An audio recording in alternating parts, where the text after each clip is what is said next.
It may be the only massacre in human history that began with state-forced mass abortions. It happened almost 30 years ago in Chinese-occupied East Turkestan. But in a way, it's a massacre that still continues to this day.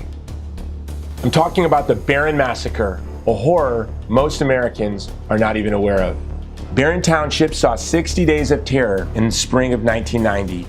As part of its deadly one-child policy of population control, China's government routinely forced millions of women to abort their babies.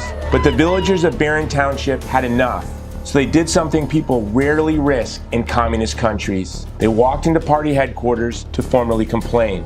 Chinese officials answered their concerns by sending the People's Liberation Army to storm in and occupy the region. Some locals, devout, God-fearing people, took up arms to defend their families, their preborn children, and their dignity.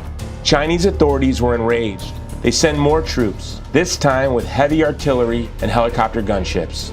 The army indiscriminately slaughtered civilians, villagers of every ethnic group in East Turkestan: Uyghurs, Kazakhs, Uzbeks, Tatars, and others. The lesson of the Barron Massacre: if any nation would kill large segments of the population in the womb, it will also, sooner or later, go on to kill them outside of the womb.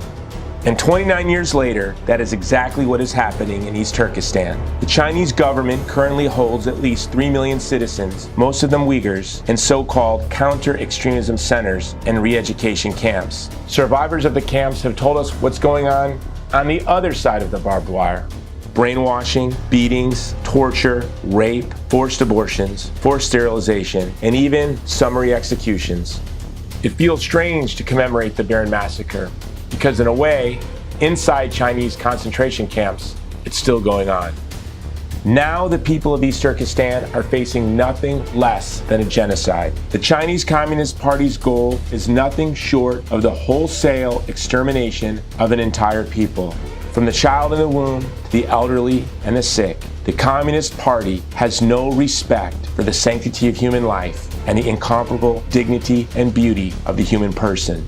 And that is why, as an American Catholic, it is a privilege to stand in solidarity with Uyghur Muslims. Americans should unite together to condemn the brutal practices of the Chinese Communist Party. The simple truth is, they threaten both life and choice. Already, pro-life, feminist, Christian, Muslim, American, and Turkestani organizations are joining together to advocate for our brothers and sisters in East Turkestan. And you can join us too.